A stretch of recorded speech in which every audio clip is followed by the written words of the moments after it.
Les invito a volver al Evangelio de Lucas, capítulo 4. Vamos a continuar. Vamos a hacer así siempre.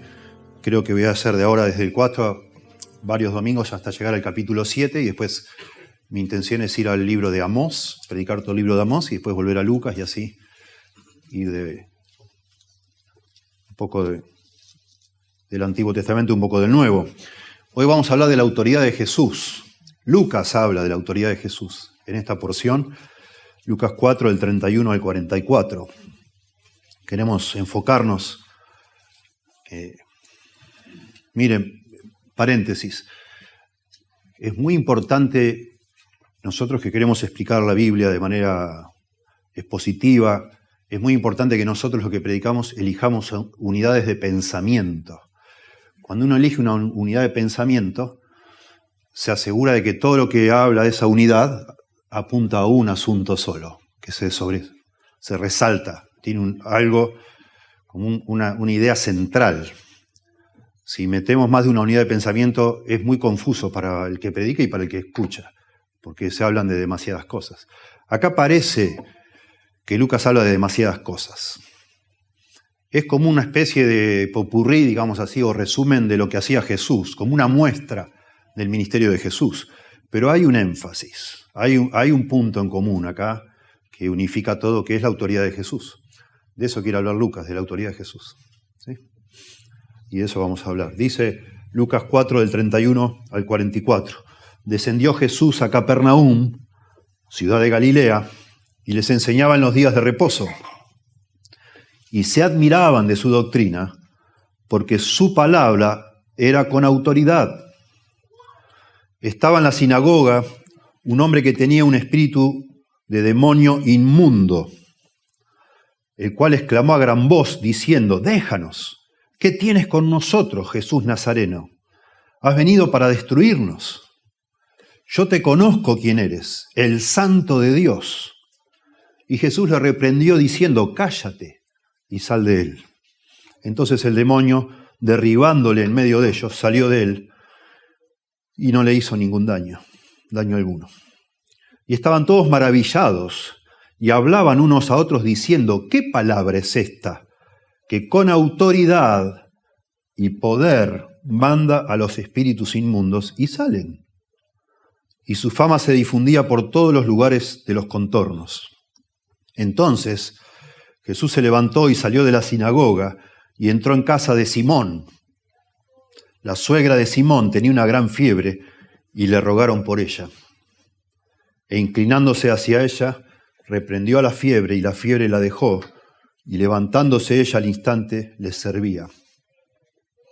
Al ponerse el sol, todos los que tenían enfermos de diversas enfermedades los traían a él, y él poniendo las manos sobre cada uno de ellos los sanaba. También salían demonios de muchos, dando voces y diciendo: «Tú eres el Hijo de Dios». Pero él los reprendía y no les dejaba hablar, porque sabían que él era el Cristo. Cuando ya era de día, salió y se fue a un lugar desierto, y la gente le buscaba, y llegando a donde estaba le detenían para que no se fuera de ellos. Pero él les dijo: «Es necesario que también a otras ciudades anuncie el evangelio del reino de Dios, porque para esto he sido enviado». Y predicaba en las sinagogas de Galilea. Hay dos elementos que tenemos que tener en cuenta para apreciar una porción como esta, porque si no, lamentablemente, no podemos sacar lo que tiene para enseñarnos. En primer lugar, que es demasiado familiar. Los que conocemos las Escrituras, los que hace años que leemos la Biblia, ya todos sabemos que los evangelios hablan de Jesús haciendo milagros por todas partes, sanando enfermos, sacando demonios. Y es como uno dice: bueno, ya sé todo esto. Parece un relato demasiado familiar. Los niños quizás ahí atrás están estudiando esto ya también. Hasta ellos mismos puede ser que les parezca familiar, porque ya lo han visto 2 o 3 veces, quizás. Y nosotros tenemos que siempre luchar con eso. Siempre. Tenemos que, de alguna forma, recobrar nuestra capacidad de asombro ante todas las cosas que están en la Biblia, ¿no? Para poder apreciarlas, asombrarnos, asombro es un sinónimo justamente de adoración en la Biblia, para que nos penetren, para que impacten nuestro corazón. Tendremos que leerlas como si fueran cosas nuevas. Y ese es por supuesto, el objetivo de Lucas al escribir esto, es que cuando nosotros, los que algún día leyeran esto, lo leyeran como si lo estuvieran viendo, como si estuvieran ahí presentes. Y parte de nuestro esfuerzo predicando es de alguna manera revivir ante nuestros pensamientos todas estas verdades, haciendo observaciones, justamente para revivir en nosotros la capacidad de asombro y entonces estemos abiertos a aprender. Lo segundo, y muy importante para leer esta porción y otras porciones similares, tiene que ver con el mundo espiritual. Nosotros vivimos en una época donde se menosprecia todo lo que tiene que ver, se minimiza todo lo que tiene que ver con el mundo espiritual, con los demonios, con los espíritus, con Satanás y todas esas cosas. Hoy en día prácticamente se ha borrado de nuestra cultura occidental. Si bien nosotros no somos un país del primer mundo, pero en un sentido funcionamos como si lo fuéramos, ¿sí? Se ha borrado de nuestra terminología, de nuestra manera de hablar, de nuestra forma de pensar, la idea de que alguien está o no está endemoniado. Se lo diagnostica de otra manera a una persona que tiene problemas espirituales. No se cree que pueda estar una persona poseída por otro ser, un ser espiritual. Y entonces leemos esto y no le damos el valor que tiene o no lo podemos entender. Los estudiosos de estos fenómenos de hoy en día ven una diferencia entre los países del tercer mundo, donde todavía se practica la magia, donde todavía, no ha entrado los conceptos, sobre todo de la psiquiatría. Leen esto de otra manera y les impacta de otra manera. Pero lo cierto es que la Biblia no es... al hombre de hoy le parece que la Biblia habla de cosas de otra cultura, de otra época, explicando fenómenos que en aquella época no se entendían, entonces le daban esta explicación, pero tienen toda otra razón. Pero si fuera ese el caso, Jesús fue un maestro de moral, de buenos consejos. Si despojamos a la Biblia todo este elemento milagroso y a Jesús de todo este poder, Jesús pasa a ser un predicador de buenas intenciones. ¿Sí? Y no es el caso, claro que no es el caso. Los estudiosos escépticos han descubierto que en la antigüedad, se hablaba mucho de exorcismo, de demonios, y también se practicaba mucho la magia y algo de medicina. ¿Sí? Y ellos hablan de que los exorcismos son como algo entremedio entre la magia y la medicina de aquella época. ¿Sí? Y recurren a muchas obras, y hay muchas obras escritas por los egipcios, por los griegos, etc. Y quieren hacernos creer que lo que hizo Jesús fue muy similar a lo que hacían los magos. Y eso es minimizar a Jesús. No es el caso, para nada. Nada que ver. Yo he leído algunas de estas cosas. Muchas veces este tipo de curaciones, entre comillas, curaciones, ¿no?, de aquella época, de estos magos, incluían pociones que las personas que tenía que tomar, palabras y frases que tenía que repetir la persona en voz alta, muchas veces en idioma egipcio, porque de ahí traían muchas de estas ideas. Entonces gritaban, les hacían gritar a los endemoniados frases en idioma egipcio, supuestamente para que larguen los demonios. Y cuando vas leyendo todos esos relatos, ves que detrás de todo eso hay todo como un esfuerzo. La persona el mago, el exorcista, es como que está haciendo, parece un trabajo de parto, para sacar a una persona un demonio. En esas obras, digo, ¿no? Incluso se cobraba. Hay un relato de un hombre llamado Luciano, que era un judío de Siria, que se llama el relato Amante de las Mentiras. Interesante. Y este es un curandero y cuenta en el relato cómo cobraba mucho, una gran tarifa por el servicio de sacar demonios de una persona, usando la magia. Nada que ver con Jesús. Y de hecho, probablemente los que leyeron inicialmente el Evangelio de Lucas pudieron apreciar justamente lo que está diciendo Lucas, que Jesús hacía todo de otra manera. Solo le decía a los demonios, cállate y salí. Y el demonio se callaba y salía, sin nada, sin trabajo de nada. Sencillamente con la palabra del Señor que tenía autoridad. Hay un libro muy lindo que yo recomiendo conseguir y leer, despacito leer, porque puede ser confuso, que se llama Cartas de un diablo a su sobrino, algunos quizás conocen, de C.S. Lewis, el que escribió las Crónicas de Narnia. Cartas de un diablo a su sobrino. Y es en tono irónico, como de burla, pero hay que leerlo despacito porque por un momento te olvidas que el que está hablando es un diablo. Es un diablo viejo, supuestamente, los diablos todos tienen la misma edad, pero bueno, el diablo viejo le está dando consejos a un diablo joven de cómo tiene que tentar a los seres humanos. Y bueno, y cada capítulo es muy interesante, el libro, muy, muy interesante. Cada capítulo es el diablo dándole pistas, digamos así, al diablo más joven de cómo engañarnos a nosotros. ¿Sí? Y dice C.S. Lewis, el que escribió este libro, en lo que se refiere a los diablos, la raza humana puede caer en dos errores iguales y de signo opuesto. Uno consiste en no creer en su existencia. El otro en creer en los diablos y sentir por ellos un interés excesivo y malsano. O sea, que no te importe nada, decir, nada, es una pavada eso, dejate hinchar, eso no existe. O el otro, los diablos, me ladró un perro, fuera Satanás, no sé. Y, en los dos extremos, ¿no? Los diablos, continúa Luis, se sienten igualmente halagados por ambos errores, ambos extremos, y acogen con idéntico entusiasmo a un materialista que a un hechicero. O sea, el materialista el que no cree que existen, y el hechicero el que supuestamente te va a sacar diablos de todos lados, ¿no? Interesante. Para, de nuevo, de alguna manera ponernos en un modo que nos ayude a valorar lo que estamos leyendo en los evangelios. Ni un extremo ni el otro. Si los diablos no existían, ¿quién tentó a Jesús en el desierto? Ya no podemos ni confiar en la Biblia.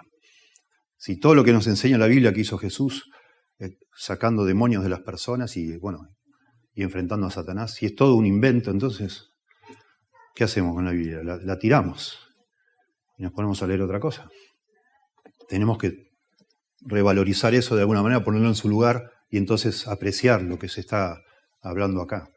Que Jesús haya, a lo largo de todo su ministerio, haya hecho sanidades de enfermedades y haya echado fuera demonios, como un marco, digamos así, para su predicación, nos habla que realmente Jesús, es un mensaje muy fuerte, sin palabras, que Jesús vino a este mundo realmente a enfrentar lo que aflige a los seres humanos, ¿sí? Lo que nos acongoja, que es problemas espirituales, por supuesto, muy fuertes, que tenemos todos. No que tengamos problemas cada uno de nosotros con demonios, de manera personal, pero el Señor está mostrando que acá hay un asunto espiritual, por supuesto, que tiene que ver con nuestro ser interior y con nuestra relación con Dios.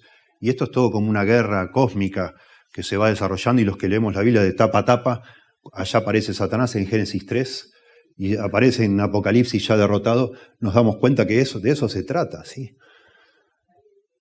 Es como una batalla por nuestras almas, por las almas de los seres humanos, que sin Dios se pierden para siempre en el infierno, que es el lago de fuego que fue preparado para el diablo y sus ángeles. Y el diablo anda tratando de confundirnos a las personas justamente para alejarnos de Dios y perdernos. Bueno, en este relato el énfasis, como dijimos, es la autoridad de Jesús, la autoridad de sus palabras. La autoridad de Jesús se ve en sus palabras, ¿sí? Y el relato está hecho de una manera muy interesante que a los antiguos también les fascinaba y lo percibían enseguida. Empieza hablando de la enseñanza de Jesús, termina hablando de la enseñanza de Jesús. Después habla de un exorcismo y habla también de exorcismo, anteúltimo. Y en el medio hay la sanidad de la suegra de Pedro y habla de las sanidades de muchas más personas. Eso se llama quiasmo, ¿sí? Como una simetría, como un espejo, digamos así. Pero todo gira alrededor del mismo tema, que es la autoridad de Jesús. Y es importante, lo voy a subrayar al final de todo, pero es muy importante todo el tiempo también pensar que esta autoridad de Jesús se despliega, se muestra, no como un fin en sí mismo. Jesús no vino del cielo acá a impresionarnos a los seres humanos.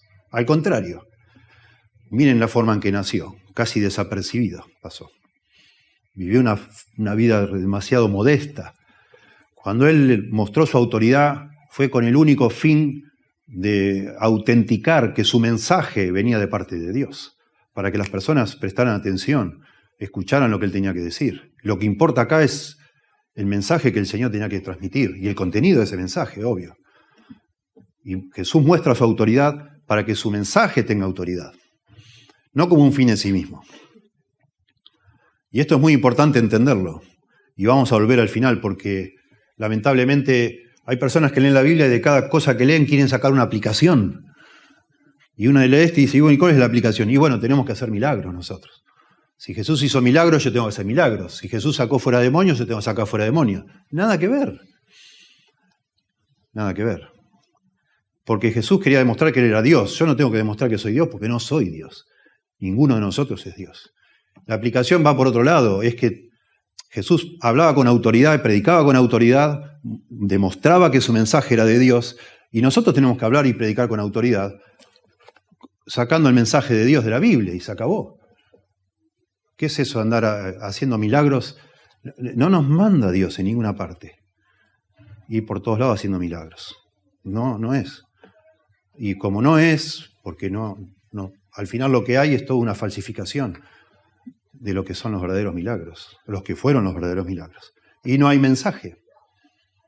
Porque es lo que hay hoy, lamentablemente, con muchas iglesias cristianas, se hacen milagros, entre comillas, cristianas entre comillas, milagros entre comillas, exorcismos entre comillas, y no hay mensaje. Y no hay mensaje. Todo este pasaje habla de la autoridad de Jesús en sus palabras, y todo enfoca a que esa autoridad tiene que ver para dar un marco de credibilidad a su mensaje, que es en definitiva para lo cual fue enviado. Sí, en primer lugar vemos aquí que Jesús tiene autoridad en su enseñanza, su manera de hablar. Noten, 4:31 y 32. Jesús, dice, descendió Jesús a Capernaum, ciudad de Galilea. Bueno, Él había estado en Nazaret. Justo antes, en Lucas se nos cuenta que estaba en Nazaret, y para ir a Capernaum hay que descender porque Capernaum está muy debajo del nivel del mar, a 210 metros bajo el nivel del mar. Capernaum era la ciudad principal de toda la zona alrededor del mar de Galilea. Se cree que tenía más o menos 1.500 habitantes, la ciudad principal. Las excavaciones arqueológicas muy interesantes de todas esas ciudades, y Capernaum incluida, muestran que ninguna ciudad tenía riqueza. Eran todas ciudades pobres que vivían básicamente de la pesca, algo de agricultura y de la pesca ahí en el mar de Galilea. Se nos dice que Pedro había nacido en Betsaida, que es una ciudad pegada a Capernaum, pero aparentemente creció en Capernaum y vivía en Capernaum. Y según creen todos los historiadores, porque fue como la base de operaciones de Jesús mientras ministró en el norte de Israel, que es en Galilea, parece que siempre estuvo casi siempre en Capernaum. Y se cree que Jesús vivió en la casa de Pedro, en Capernaum. Si uno va hoy a Israel y visita Israel, supuestamente los arqueólogos ya descubrieron cuál es la casa de Pedro y hay visita guiada a la casa de Pedro. No sabemos, pero hay una casa que se supone que es la casa de Pedro y a 2 cuadras de esa casa está la sinagoga, que no es, y hay restos es de la sinagoga mejor conservada de todo Israel, la de Capernaum, pero son restos de una sinagoga no de la época, de esta época, sino de mucho después. Pero es interesante, está Jesús en Capernaum, una ciudad capital de 1.500 habitantes, y está en la sinagoga por varios sábados seguidos, por lo visto. Lucas aclara que es una ciudad de Galilea, porque Lucas escribe para personas que no son judías y que de pronto estas aclaraciones le ayudan, ¿no? Y dice que les enseñaba en los días de reposo, en plural, como que lo hacía frecuentemente. Pero todo lo que va a describir Lucas acá es en un día de reposo. Jesús parece que enseñaba seguido en la sinagoga de Capernaum, pero un día en especial Lucas recorta ese día y de acá saca estas historias para subrayar que el que está acá hablando es un rey, es Jesús, el Hijo de Dios, el rey, y que lo que habla lo habla con autoridad. ¿Sí? Su palabra tiene autoridad, su enseñanza tiene autoridad. Noten cómo dice el verso 32. Y se admiraban de su doctrina. Mientras él enseñaba en la sinagoga uno entraba, las personas entraban y en algún momento se les permitía pasar y enseñar a los que sabían. Bueno, Jesús pasaba, abría un rollo y enseñaba. Lo vemos un poquito antes en Lucas 4. Y la gente terminaba de enseñar y se admiraban de su doctrina. Porque su palabra, dice acá, era con autoridad. La idea de se admiraban es que se asombraban, se quedaban mudos. No podían creer lo que estaban escuchando. Es muy enfático esto, es como estar fuera de sí por un momento. ¿Sí? Es como quedar con la mente en blanco, decir, wow, nosotros decimos, se nos cayó la quijada, decir, ¿y de dónde salió? ¿De dónde salió esta persona? ¿De dónde saca estas palabras este hombre? Nunca escuchamos a una persona así decían. No es la única vez que dicen los evangelios, que los que lo escuchaban a Jesús se admiraban. En Mateo y en Marcos dice, porque enseñaba no como los escribas y fariseos, que eran los maestros de la ley. Acá no dice Lucas eso. Dice solo que enseñaba con autoridad, su palabra era con autoridad. Y bueno, especulan, de alguna manera especulan muchos estudiosos, ¿qué tendría la enseñanza de Jesús tan fascinante? ¿Verdad? Algunos dicen, bueno, en Capernaum, porque no era tan lejos de Nazaret, todos sabrían que Jesús era el hijo de un carpintero, él mismo era un carpintero, y dirían, ¿y este carpintero dónde sacó esto? ¿A dónde estudió este hombre? ¿Quién fue su maestro? Y se admirarían por eso. Un comentarista hace una lista tentativa, ¿no? Pero interesante para ayudarnos de nuevo a repensar o a revivir estas cosas. Dice, Jesús hablaba la verdad y pone textos. Los sermones, en cambio, de muchos escribas y fariseos estaban manchados por razonamientos corruptos y evasivos. Jesús tocaba temas de gran significado, temas de la vida, de la muerte y de la eternidad. Lo sabemos por lo que leemos en los evangelios. Ellos a menudo, los fariseos, los maestros judíos, gastaban su tiempo en trivialidades. También lo sabemos. También lo sabemos. No solo por los encuentros de Jesús con ellos, sino porque hay libros de ellos, de las tradiciones, de las enseñanzas de ellos llamados el Talmud. Y discutían cualquier tontería. Cualquier tontería. No cosas importantes. La predicación de Jesús era sistemática. Los escribas a menudo divagaban, como lo demuestra su Talmud, estas escrituras. Él provocaba curiosidad haciendo generoso uso de ilustraciones. En cambio, la forma de hablar de ellos era a menudo seca como el polvo. De nuevo, no es un invento esto. Uno lee el Talmud y te das cuenta. Llega un momento y no sabes ni de qué estás leyendo. Te perdés. Él hablaba como amigo del hombre, como alguien preocupado por el bienestar eterno de quienes lo escuchaban, y señalaba al Padre y su amor. Ellos, los fariseos, carecían de amor. Y finalmente, y lo más importante, dice este escritor, llamado William Hendrickson, dice, porque aquí se declara explícitamente que el gran asombro de ellos no era porque era un carpintero, porque hablaba con amor, sino porque hablaba con autoridad. Eso es el asombro. La autoridad que tenía Jesús. Finalmente dice entonces, él hablaba con autoridad, porque su mensaje provenía directamente del corazón y la misma mente de Dios el Padre. Y por lo tanto también de su propio ser interno y de las Escrituras. Los maestros judíos estaban continuamente recurriendo a fuentes falibles. Un escriba citaba a otro escriba, que citaba a otro escriba y así. Incluso ellos se enorgullecían, los judíos, de jamás decir algo que fuera original. Ellos, dice Hendrickson, siempre estaban tratando de sacar agua de cisternas rotas, pero Jesús sacaba de sí mismo, pues Él era la fuente del agua viva. Muy interesante, muy lindo. Me gustó rescatar esto porque así es, precioso. Qué lindo habrá sido estar ahí, ¿no? Haber visto a Jesús. Una persona única, jamás alguien habló como Él habló. Lo triste es que también leyendo los evangelios nos damos cuenta que esta admiración no se transformó en cambio de corazón de la mayoría de las personas. ¿No? Qué tremendo. Que podemos admirarnos y decir, wow, ¿cómo habla esta persona? Mirar las cosas que dice y no escuchar lo que está diciendo, ni prestar atención, ¿no? Impresionante. Es una impresión, pero que no tocó el corazón demasiado de ellos. Así son estas multitudes.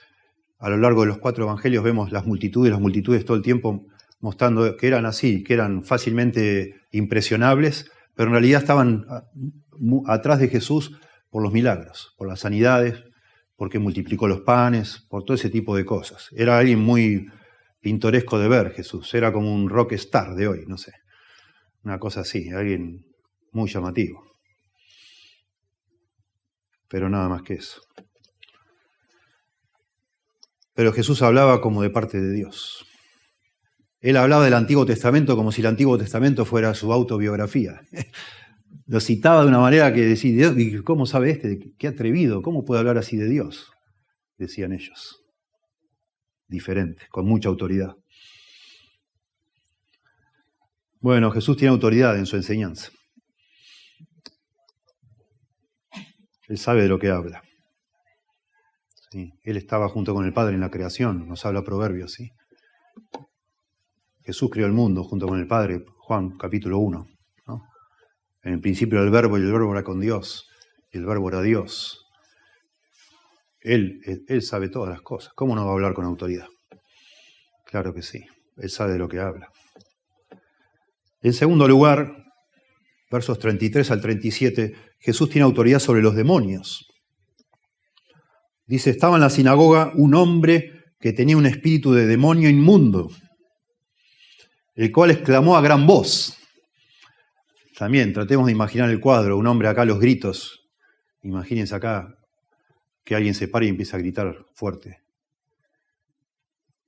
Y es una frase única en el Evangelio de Lucas y en los 4 evangelios. O se habla de espíritus inmundos, todo el tiempo se habla de espíritus inmundos. Acá se habla de un espíritu de demonio inmundo.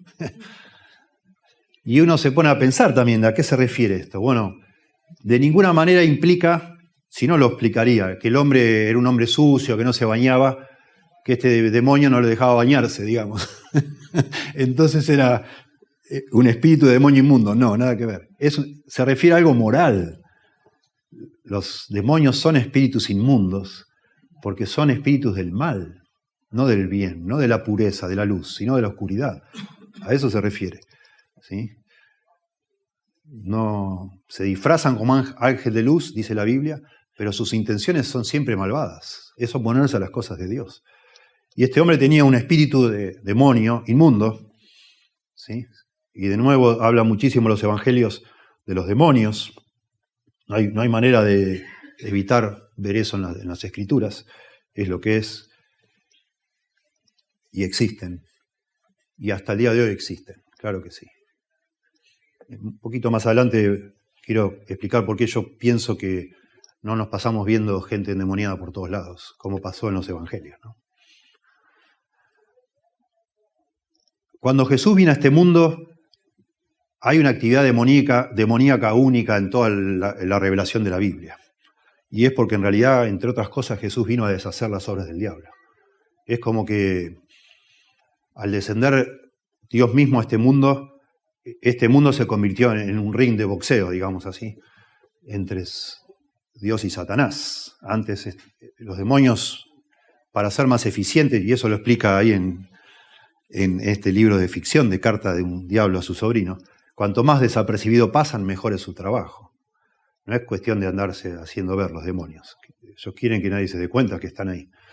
Pero al venir Jesús es como que fue un revulsivo. Ellos sabían que venía Jesús a oponerse a ellos, a destruir las obras del diablo. Noten como dice, yo les leo, 1 Juan 3:8, el que practica el pecado es del diablo, porque el diablo peca desde el principio. Para esto apareció el Hijo de Dios, para deshacer las obras del diablo.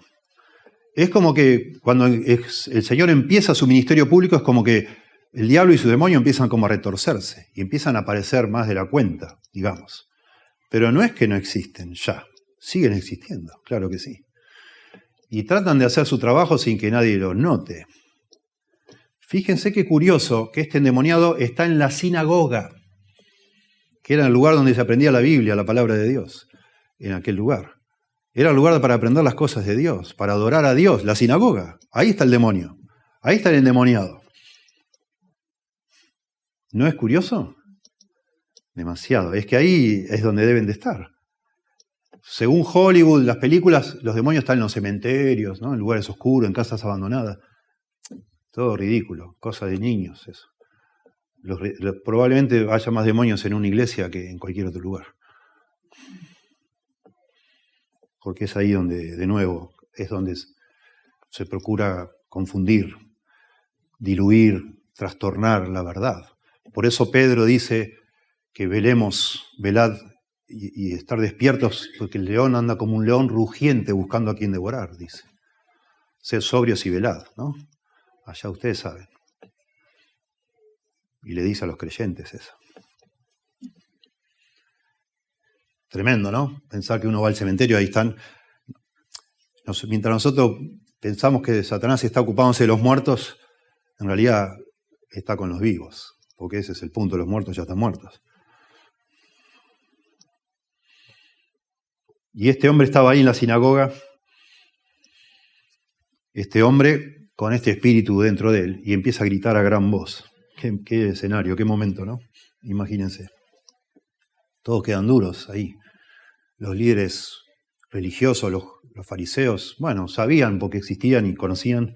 Tenemos muchos escritos de los periodos entre el Antiguo y el Nuevo Testamento, el periodo intertestamentario. Hay mucho escrito sobre demonios, ángeles, etc. Los judíos conocían de la época de Jesús. No era que nunca habían visto o no habían escuchado, pero de nuevo, insisto, el procedimiento era engorroso. Como es hoy, no sé si han leído o han visto, a veces en el cine también tratan de mostrar lo que es. Yo ni miro, a mí no me gustan las películas de terror, parece hasta demoníacas. No, pero conozco algo. Cuando yo no era creyente empecé a tener una fascinación por eso, y no me olvido haber leído el libro El Exorcista. Y en El Exorcista, en el libro, no sé la película, no la vi, pero el sacerdote que supuestamente hace los exorcismos es poco menos que, no sé, termina agotado como si hubiera corrido una maratón después de que le saca el demonio a esta niña. Bueno, ahí está este hombre gritando y habrán dicho, ufa, acá qué pasará acá adentro, ¿no? Ahora, adentro de la sinagoga, qué escándalo. Saquen a los niños de acá, no sé, ¿viste? Qué lío va a ser esto. Bueno, nada que ver. Nada que ver. Nada que ver. Jesús sencillamente con su palabra lo saca, ¿no? Aquí en los años, hace 33 años que estamos acá nosotros con mi esposa. A lo largo de estos años hemos tenido contacto con algunas personas endemoniadas. Y curiosamente todos ellos estaban siendo tratados con psiquiatras. Y nadie sabía, nadie se dio cuenta acá que había sentado entre nosotros personas endemoniadas. Porque todos estaban con un montón de pastillas encima, con tratamientos y con un diagnóstico, distintos diagnósticos, ¿no? De esquizofrenia mística, trastornos de doble personalidad. Ahora le llaman trastorno de identidad disociativo, porque son como dos personas, ¿no? Una dentro de otra. Anteriormente le llamaban trastorno de personalidad múltiple, esquizofrenia mística, psicosis, etc. Y les daban medicación, les dan medicación. Y esa es la razón, yo creo, por la cual no vemos tantas personas endemoniadas por todos lados, sino que están hoy en manicomios, son diagnosticados como locos, personas que están mal psiquiátricamente. No que todo el mundo que esté diagnosticado psiquiátricamente esté endemoniado, no estoy diciendo eso, pero sí probablemente lo contrario, que cada persona que esté endemoniada, casi todos están diagnosticados psiquiátricamente. Y con toda esa medicación, esos psicotrópicos que les dan, bueno, los mantienen ahí como muertos en vida a muchas de esas personas. Uno de los últimos que estuvo acá entre nosotros fue muy lindo porque yo creo que él se entregó al Señor Jesús y yo le decía, ¿y por qué no dejas la medicación? Me dice, ¿sabes qué? Yo ya he tratado de dejarla antes y me volvían a aparecer todas las cosas, todas las manifestaciones, todas las cosas desagradables. Él se lastimaba a sí mismo, hacía cosas feas. Y yo ya está, la voy a tomar por el resto de mi vida, no importa. Yo me doy cuenta de que casi no puedo hacer nada. Pero ya, tengo mucho miedo de dejar la medicación. Y la siguió tomando. Y se fue a vivir a otra ciudad, no sé hoy cómo estará él, pero siguió, bueno, así, como una persona hiper tranquila, digamos así. Porque tenía miedo de hacer cosas raras. Porque hizo cosas raras y lastimó a personas. Y hasta el día de hoy, hasta el día que yo estuve con él, se arrepentía y se lamentaba de las personas que lastimó, ¿no?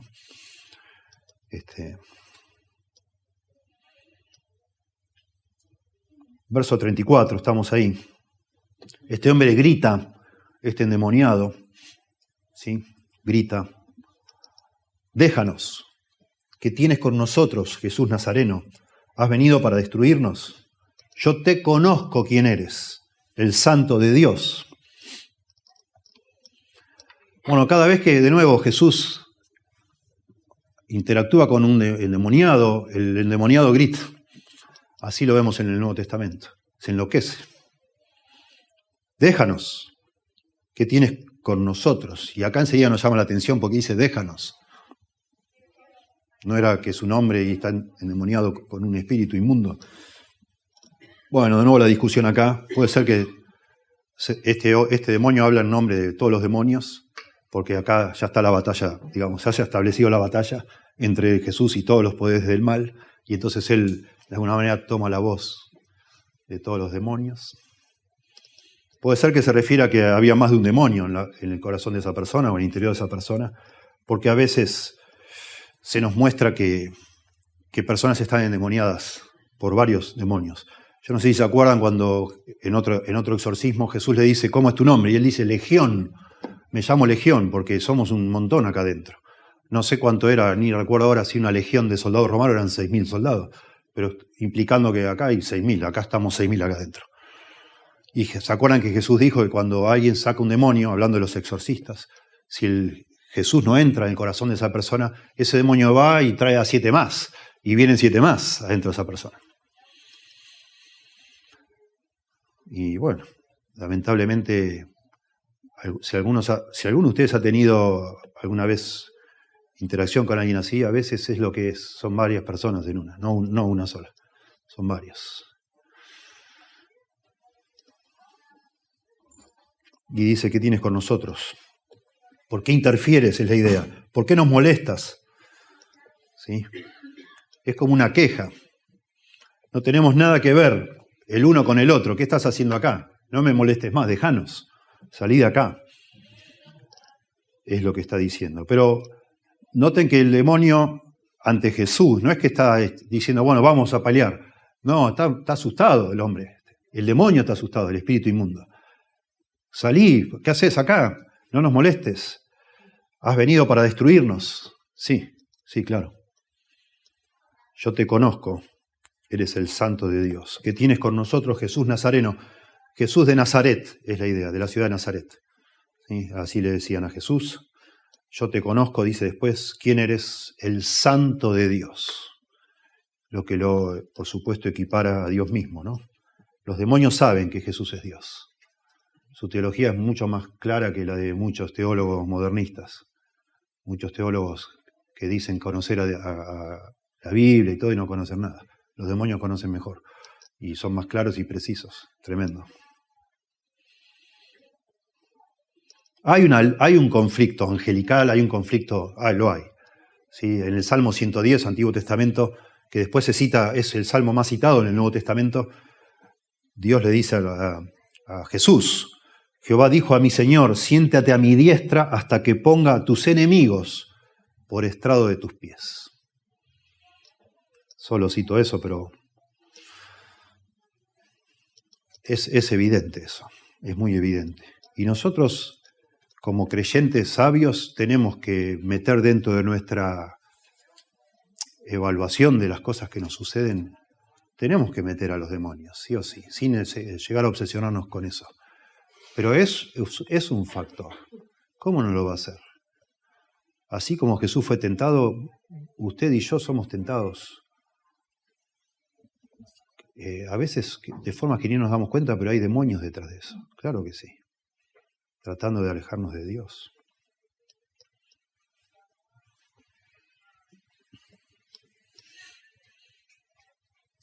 Y bueno, ante todo este grito, Jesús, noten que Él sabe bien quién es Jesús, déjanos, que tiene que ver con nosotros, revelando ese miedo, ¿no?, que tiene el demonio ante Jesús, que lo reconoce como el santo de Dios, el Mesías divino. De pronto el santo tiene que ver con que tiene el Espíritu Santo, que se menciona justo un poquito antes, ahí en Lucas. Y dice, verso 35, Jesús le reprendió, diciendo, cállate y sal de él. Y esto, de nuevo, conectado con el gran énfasis de todo este párrafo, es llamativo, la autoridad de Jesús en sus palabras. Jesús no hace nada que tiene que ver con la magia, no le da nada para tomar, no hace ningún ejercicio, nada. Solo le dice, cállate y sal de él. Y entonces el demonio dice, derribándole en medio de ellos, salió de él. Impresionante. La autoridad de Jesús de nuevo. Y Lucas, que es doctor, subraya, y es muy interesante que este hombre, porque se nos muestra en la Biblia que las personas endemoniadas sufren problemas físicos. Los demonios lastiman a esas personas. Esta persona de la cual yo les hablo, él se golpeaba mucho contra la pared, la cabeza contra la pared. Y él un día que lo visité en su casa me mostró, mira, y tenía toda la pared rota. No tenía dinero, era una persona muy pobre. Me dice, acá es donde yo me daba contra la cabeza. Me mostraba toda la pared. Tremendo. Y mucha gente que se suicida, a veces, no todos de nuevo, pero mucha gente que se suicida, a veces es el mismo, personas que el mismo demonio está, o demonios, que están procurando que una persona se lastime. Y así lo vemos en las Escrituras, en muchas veces. ¿Se acuerdan uno de los exorcismos que hizo Jesús de alguien que se tiraba en el fuego? ¿Sí? Otro que lo ataban con cadenas porque cuando lo soltaban se lastimaba, etc. Y es muy interesante acá que, bueno, en esta supuesta batalla, digamos así, el hombre sale ileso. Quizás déjanos, dicen algunos escritores, se refiere el demonio diciéndole a Jesús, déjame a mí y al hombre que yo tengo poseído. No nos lastimes a ninguno de los dos, como diciendo, si me tocas a mí, lo vas a lastimar a él. ¿Sí? Y si yo me voy, nos vamos los dos, digamos. Yo me lo llevo también, lo lastimo también. Y entonces Lucas parece subrayar en el verso 35 que el demonio sale, pero el hombre queda bárbaro, queda ileso. Entonces el demonio, derribándole, lo hizo caer al piso, por lo visto, en medio de ellos salió de él y no le hizo daño alguno a esta persona. Mostrando también el control de Jesús sobre la situación, ¿verdad? Nada de fórmulas, nada de gritos, nada de palabras en egipcio ni en ningún otro idioma. Nada. Sencillamente, cállate y sal. Nada más. Autoridad, absoluta autoridad. No nos imaginamos al Señor transpirando, agarrándolo del cuello, al hombre tratando, nada de nada. Ni lo tocó. Cállate y sal de él. No es lo que hacen hoy los que supuestos exorcistas, no importa el grupo que sea al que pertenezcan, no hacen así. No lo hacen. Es que acá es el Hijo de Dios. El Hijo de Dios. Dios mismo en este mundo, ¿no? Y esto de nuevo produce asombro por la autoridad de Jesús. Noten el comentario de Lucas, verso 36, y estaban todos maravillados. Estábamos adentro de la sinagoga, esto es algo público, y hablaban unos a otros diciendo, ¿qué palabra es esta que con autoridad y poder manda a los espíritus inmundos y salen? Nadie hacía un exorcismo de esta manera, nadie. Y el asombro es muy interesante, no hablan de Jesús en sí, no hablan del poder, sino de la palabra. ¿Qué palabra es esta? Y antes había dicho Lucas que la gente se asombraba porque él enseñaba con autoridad, y ahora resalta lo mismo. ¿Qué palabra es esta que con autoridad, de nuevo, y poder, manda a los espíritus inmundos y salen? Bueno, es la palabra de Dios. Vamos a Génesis 1 y vemos a Dios diciendo, sea la luz y fue la luz. Sea tal cosa y fue tal cosa. Y Dios con su palabra hace todo lo que quiere hacer. Sencillamente no tiene que hacer nada, ni transpira. De hecho, Dios nunca se cansa. Descansó el séptimo día para enseñarnos a nosotros que nosotros tenemos que descansar. Pero Dios no se cansa. Jamás. Tremendo. Y de nuevo es un énfasis en todo el Evangelio de Lucas y en el libro de Hechos que escribe Lucas, el poder de la palabra que tiene para hacer todo, para edificar la iglesia, para cambiar nuestros corazones, para hacer todo lo que Dios quiere, es la palabra de Dios. Y acá está Jesús, el Hijo de Dios, que ha sido bautizado y ha recibido el Espíritu Santo y su palabra tiene poder. Y ese es el énfasis. Y entonces, claro, verso 37, su fama se difundía por todos los lugares de los contornos. La idea acá es que empiezan esa gente, esto era un sábado, un día de reposo, la gente sale de la sinagoga, no sé, suponete al mediodía, y empiezan a salir y cada uno va y empiezan a contar, uno le cuenta a otro, otro a otro, otro a otro, dice acá por todos los lugares de los entornos, de los alrededores, ¿sí? Capernaum, Betsaida y todas las ciudades alrededor ahí, y todos empiezan a contar. No sabés lo que pasó hoy en la reunión a la mañana. No, impresionante. Y la gente empieza a escuchar y bueno, y empiezan a acudir en masa a Jesús. Y el mismo sábado, por el relato, ahora nos va a hablar el relato que Jesús se va a la casa de Pedro, pero cuando ya sale de la casa de Pedro está lleno de gente esperándolo. La gente empieza a venir a verlo a Jesús, porque esta autoridad, nunca se había visto una cosa igual. Y es como que la gente nunca tiene lo suficiente de Jesús, lo que vemos en los evangelios. Impresionante. Lo quieren para él, para ellos, digamos. No quieren que se vaya, quédate acá, te queremos acá para siempre. Y en tercer lugar, Lucas, verso 38 al 40, nos muestra no solo que Jesús tiene autoridad en su enseñanza, no solo tiene autoridad sobre los demonios, sino en tercer lugar, Jesús tiene autoridad sobre la existencia física, sobre la salud, sobre las enfermedades. Dice el verso 38, entonces Jesús se levantó y salió de la sinagoga, siempre estuvo dentro de la sinagoga. Lo anterior, todo pasó dentro de la sinagoga. Y entró en la casa de Simón, ese es Pedro. Es la primera vez que Lucas menciona a Pedro y no explica nada porque todo el mundo lo conoce. Cuando Lucas escribe el Evangelio, ya Pedro era archiconocido por todo el mundo, cristiano, digamos, ni explica Lucas. Entró en casa de Simón, Pedro, y dice, la suegra de Simón tenía una gran fiebre y le rogaron por ella. Bueno, de nuevo, se lo ve demasiado a Lucas, a Jesús en Capernaum, y la casa de Pedro estaba en Capernaum aparentemente, y es lo que posiblemente fue el centro de operaciones de Jesús, la casa de Pedro. Y Pedro estaba casado, por eso tenía una suegra. No solo lo deducimos por este versículo, sino que en 1 Corintios, capítulo 9, verso 5, nos dice que Pedro estaba casado y que la esposa de Pedro lo acompañaba en los viajes misioneros. Interesante. Digo interesante, no debería ser para nada llamativo, obvio, ¿por qué no van a estar casados? De hecho, en aquella época era muy raro que un hombre no estuviera casado. De hecho, la tradición de la iglesia, los libros que se escribieron después de que muertos los apóstoles, hay un libro muy famoso llamado Historia Eclesiástica de Eusebio, que era uno de los escribas de Constantino.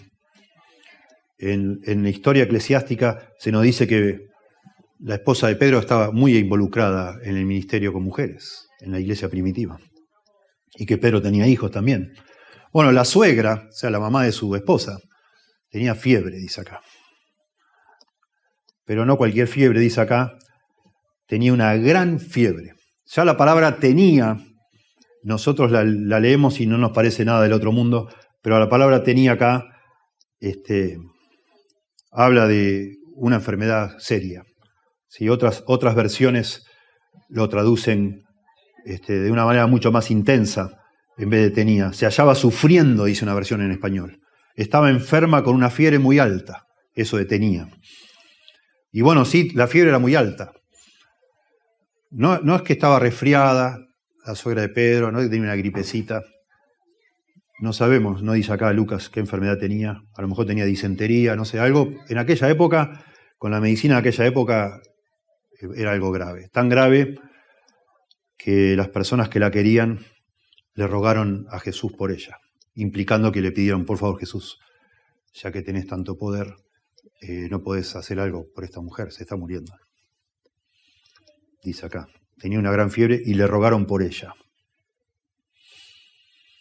Entonces, de nuevo, noten, Jesús tranquilo, eso es lo que quiere comunicar Lucas, siempre como en compuesto, digamos así, con el dominio de toda la situación. Verso 39 dice, e inclinándose hacia ella, reprendió a la fiebre, y la fiebre la dejó, y levantándose ella al instante le servía. Es muy interesante lo que elige Lucas hacer, porque usa la misma palabra, reprendió la fiebre, que acaba de usar en la sinagoga, reprendió al hombre que decía, déjanos, ¿qué tiene con nosotros? Lo reprendió, diciéndole, cállate y sal de él, ¿no? Esa es una palabra técnica que casi todas las veces se usa para reprender demonios, pero no exclusivamente. En una ocasión Jesús reprende a la tempestad, ¿se acuerdan? A las olas y el viento, y se calmaron. Esto es muy importante decirlo porque hay personas que dicen, seguramente la suegra de Pedro también estaba endemoniada y por eso reprendió la fiebre. Y era un demonio de fiebre o qué sé yo. No dice eso. Acá no dice nada de eso, para nada. El énfasis que quiere hacer Lucas es que la autoridad de Jesús estaba en sus palabras. Y entonces sana la fiebre de esta señora, solamente hablándole a la fiebre, como personificando la fiebre. La fiebre es algo inmaterial, no le puedes hablar a la fiebre. Pero Lucas lo escribe así, y así habrá sido, no es que esté inventando algo Lucas, porque lo que quiere subrayar es eso. La palabra de Jesús tiene autoridad contra los demonios, bueno, cuando enseñaba, contra los demonios y contra las enfermedades. Y es asombroso, de nuevo, porque todo lo que nosotros conocemos hoy como supuestas personas que tienen dones para hacer milagros, no tiene ni comparación con lo que hacía Jesús. Noten que esta mujer inmediatamente, dice acá, levantándose al instante, les servía. Se le fue la fiebre y la señora ya estaba empezando a cocinar y a preparar todo. Y vos decís, pará, no es lo que pasa hoy. No es lo que pasa hoy en las supuestas sanidades.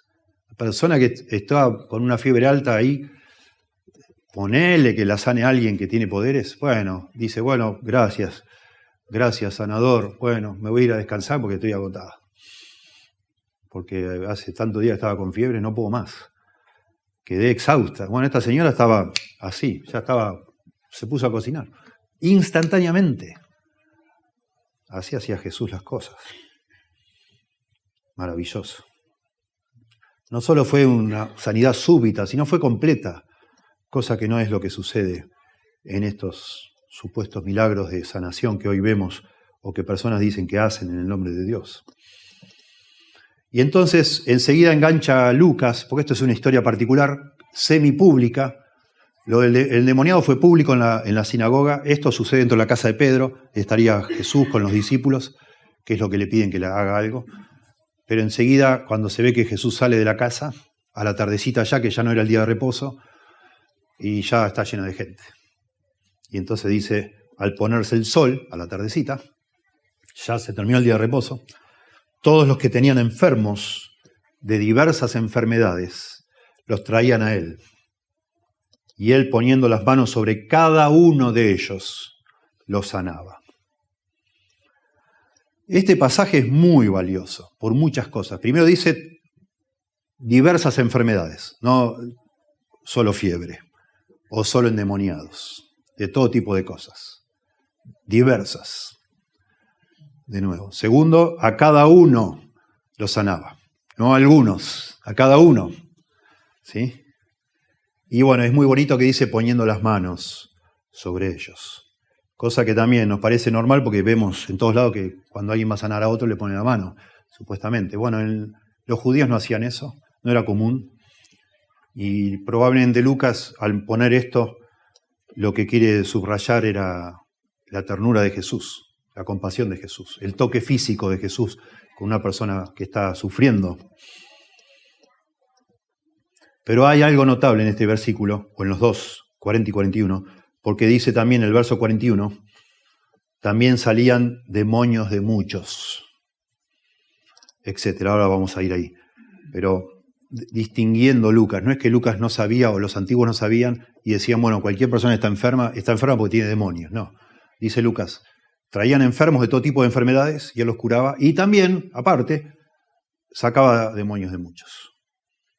O sea, distinguiendo que no todas las personas que están enfermas están endemoniadas, ni mucho menos. Muy importante.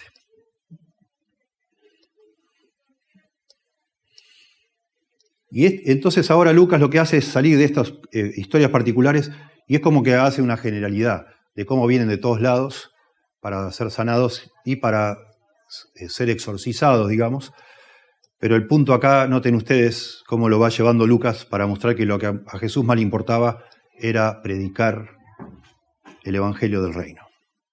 No sanar ni echar fuera demonios, sino predicar. Aunque hacía eso, si se lo requerían.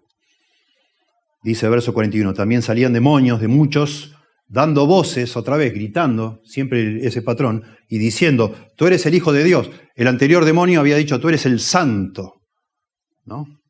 Ahora este dice, tú eres el Hijo de Dios. Cosa que, de nuevo, que muchos teólogos ni lo aceptarían, pero los demonios sí saben que es así. Pero él los reprendía, Jesús, de nuevo la palabra reprender, y no los dejaba hablar, porque sabían que él era el Cristo, el Mesías. Noten, ya van 3 confesiones de los demonios, el Santo de Dios, el Hijo de Dios y el Cristo. Tremenda cristología la de los demonios, tremenda conceptos teológicos que muchas personas, después de una vida de estudio, no llegan a aceptar de ninguna forma. Los demonios son más ortodoxos que ellos. Tremendo. Y de nuevo les pide que guarden silencio. Se ve que Jesús no quería que... Jesús quiere demostrar que Él es el Cristo, que Él es el Hijo de Dios. Los 4 evangelistas quieren mostrarnos a todos que Él es el Hijo de Dios, el Cristo, el Mesías. Pero Jesús no quería que Él, digamos así, que su promotor, su agente, digamos así, de representante sea un demonio. Entonces le dije, cállense, yo no, ustedes cállense la boca. Porque ustedes nada bueno sale. De pronto parece que están diciendo algo bueno, pero ya en algún momento van a meter una mentira. Así que no quiero que ustedes anden diciendo a nadie que yo soy el Cristo, el Hijo de Dios, aunque sea cierto. Yo no quiero tener nada que ver con ustedes. Ese es el punto. ¿Sí? Verso 42.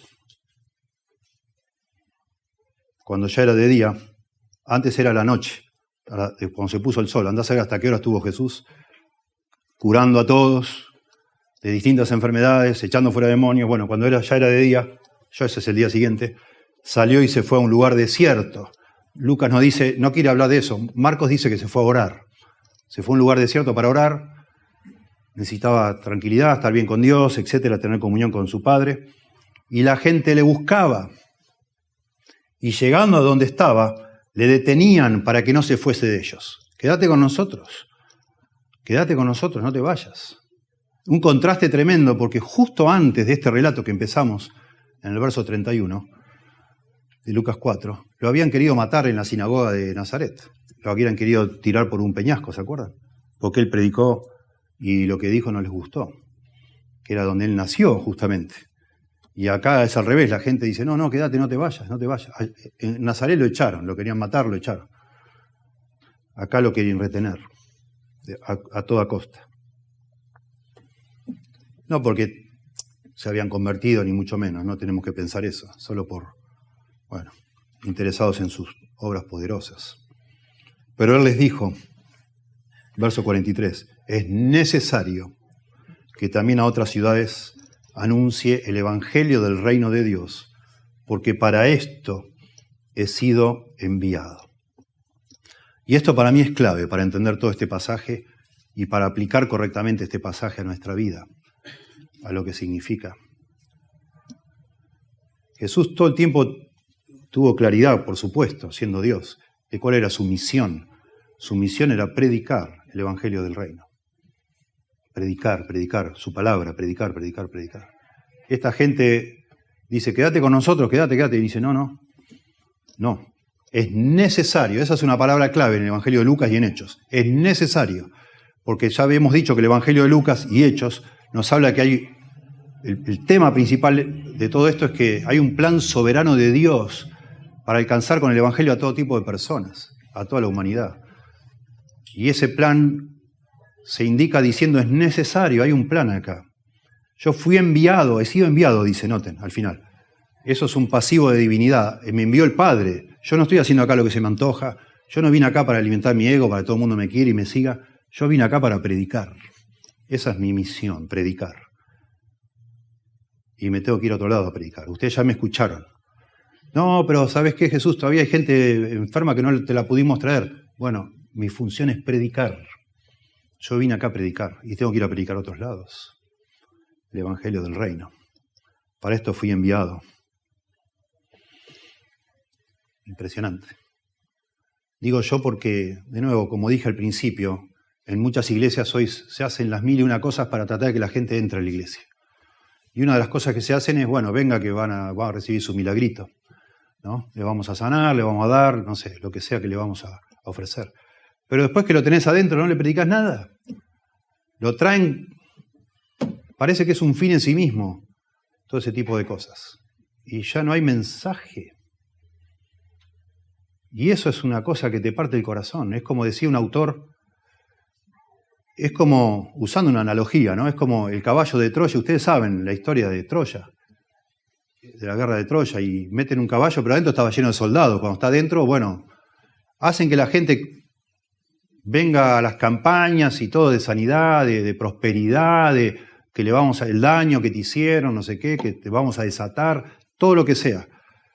Y logran que la persona esté para escuchar y lo que escucha no es el evangelio del reino ni ningún evangelio, no es nada. Es como meter el caballo de Troya sin los soldados adentro, nada, no sirve para nada. Y ese es el evangelio al final. Ya no es el evangelio de salvación, de perdón de pecados, sino, como se llama ahora, entre otras cosas, el evangelio de la prosperidad, pero no del perdón de pecados. Una barbaridad. La fuerza que tiene el Evangelio para convertir personas, esa fuerza se ha convertido en una farsa. Y es lo que es. Es todo gente inescrupulosa que hacen todos supuestos milagros para sacar dinero a la gente. Eso es todo. No hay otro motivo que ese. Y se pierden ellos y hacen que se pierdan las personas que los siguen. Porque si no hay Evangelio, no hay salvación. No hay salvación. El Evangelio es uno solo. Acá se le llama el Evangelio del Reino de Dios. Porque el punto está que Jesús es el Rey, el Mesías. ¿Sí? Y un día va a venir el Señor por segunda vez, ya no como en esa forma humilde, sino como el Rey, a gobernar en este mundo y sobre todo los que se entregaron a Él, para que los salve y se sujetaron o sometieron a su autoridad como Rey. ¿Sí? El Evangelio. Lucas habla mucho del reino de Dios. Jesús vino a predicar o proclamar el reino de Dios, un montón de pasajes. Habla de entrar en el reino de Dios, habla de buscar el reino de Dios, dice que el reino de Dios está cerca. En otro sentido dice que el reino de Dios está en el futuro, va a venir. Se nos pide orar, venga tu reino, dice. O sea, en un sentido el reino de Dios ya empezó, pero en un sentido lo estamos esperando. Los teólogos dicen, hablando de esto, es un ya, pero todavía no. Ya está el reino de Dios entre nosotros. Jesús dijo, ya está. Pero en un sentido dice, va a venir. Y va a venir cuando venga por segunda vez el Señor. habla de una esfera espiritual, pero también de un aspecto material. Es algo concreto y real el reino de Dios. El Señor va a ser rey sobre esta tierra, creemos nosotros. No es una mentirita, va a ser de verdad. Y estamos esperando eso. Y cantamos eso con mucho gusto. Y esta autoridad que el Señor mostró, de alguna manera es una muestra, una puntita nada más de la autoridad que vamos a ver un día al Señor gobernando en este mundo con vara de hierro, dice en la Biblia. El reino de Dios, dice Lucas también, es un regalo de Dios a sus hijos. Lucas 12:32. Y vamos al libro de Hechos y vemos a los apóstoles predicando el evangelio del reino. Y termina el libro de Hechos, Pablo atado a un soldado en una casa alquilada con una prisión domiciliaria y está predicando el evangelio del reino. Y eso es lo que es el evangelio de salvación que nos da ingreso al reino de Dios. Y termina el verso 44 y dice, y predicaba en las sinagogas de Galilea, de todo Galilea. Algunas versiones, no sé qué está usando usted, pero dicen de Judea. Ahí hay una discrepancia, pero bueno, él está en la zona de Galilea, del norte, que tiene que ver con los judíos, el país de los judíos, digamos, ¿no? La nación de los judíos. Pero el punto acá es que predicaba. Empieza y termina el relato del Señor enseñando, predicando, y toda esta autoridad tiene que ver con predicar. El Señor tiene muy claro, acá se habla del alcance de su ministerio, toda Galilea, toda Judea, o todo el norte de Israel con los judíos, pero el enfoque es la predicación, la predicación. Lo que más necesitamos los seres humanos es escuchar la palabra de Dios, y eso es por la predicación. Claro que sí. Y para eso es este despliegue de autoridad, solamente para que la gente supiera que lo que predicaba Jesús, así como esa autoridad no podía venir de otro lado que no fuera de Dios, su mensaje, por ende, era el mensaje de Dios. Y para eso está dicho todo esto. Miren, concluyendo. Para mí, pensando como creyentes, es precioso que nosotros hagamos un esfuerzo por lo que parece obvio, de alguna manera leyendo despacito, haciéndonos preguntas, no sé, leyendo entre líneas, tratando de imaginar, revivirlo en nuestro corazón para apreciarlo. Porque nosotros somos cristianos porque seguimos a Cristo, admiramos a Cristo, amamos a Cristo, obedecemos a Cristo. Y tener los evangelios es algo precioso para nosotros.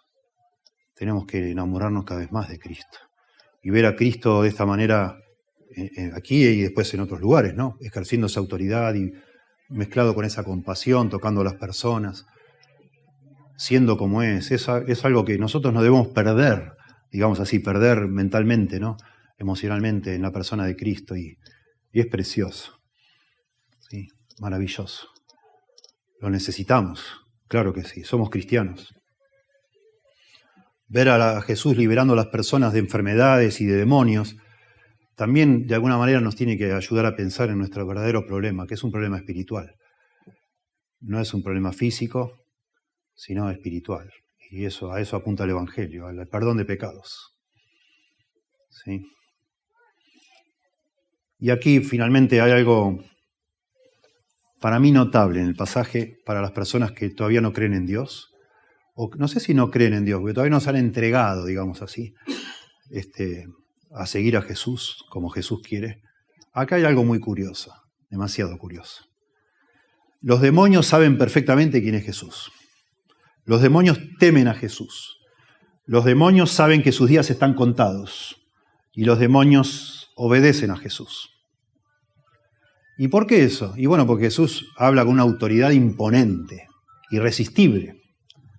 Pero notablemente Jesús a los seres humanos no solo nos muestra su autoridad, sino amor y compasión. Y eso nos confunde. Como un maestro bueno en la escuela que es tan buenísimo, tan bueno que no le hacemos nada. No hacemos la tarea, no hacemos nada. Ya nada, pasa nada. Y para muchas personas Jesús es tan buenazo que ni lo conocen, ni se preocupan, ni lo temen, ni lo obedecen. Los demonios obedecen más a Jesús que nosotros, los seres humanos. Es tremendo.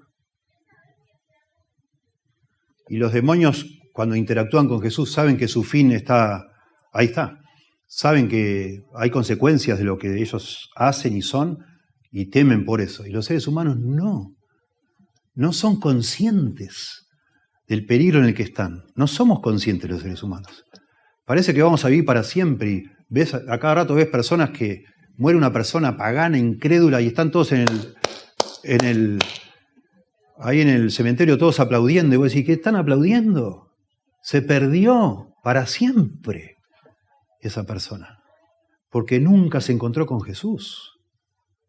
¿Puede ser posible que los demonios sean más conscientes espiritualmente que los seres humanos de su suerte, de su destino, de su situación delante de Dios? Que entiendan mejor a Jesús que los seres humanos y que le teman más a Jesús que los seres humanos. ¿Puede ser posible eso? Bueno, sí.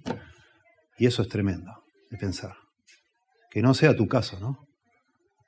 Que estás acá, vas Dios domingos y venís acá o a otro lado y escuchás y ves sermones en internet, en qué sé yo, en la tele, en tu celular, y resulta que no sabés, te enredás en un montón de discusiones y no sabés quién es Jesús, ¿no? Y estás discutiendo si hay que guardar el sábado, hay que guardar el domingo, si hay que no sé qué, y discutiendo tonterías, y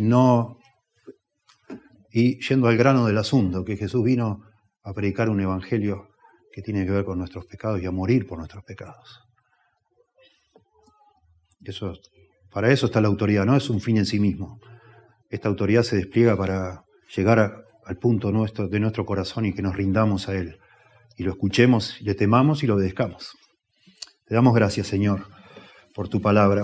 Por favor, toca nuestros corazones con ella, Dios. Que no seamos necios. Por favor, Señor, danos la claridad espiritual que hemos perdido en un mundo materialista, secular, completamente secular, que ya menosprecia todo esto como historias de viejas, cuentos de niños, historias antiguas de una época donde no había medicina, no había ciencia y nadie sabía lo que estaba diciendo. Que nos ayudes a ver con más claridad, Señor, para no dejarnos engañar por los mismos demonios que nos adormecen a la realidad espiritual de que si morimos sin ti, estamos perdidos para siempre, Señor. Por favor, toca nuestro corazón. Y a los que ya te conocemos, también despiértanos, Señor, a la realidad de que el diablo quisiera, por todas las formas posibles, anestesiarnos para no hacer nada, para que quedemos así aletargados, sin vivir para ti, sin amarte y sin obedecerte, Señor. Despiértanos con asombro, con adoración, para postrarnos ante ti y seguirte a donde sea que nos quieras llevar, Señor. Te lo ruego en el nombre de Jesús. Amén.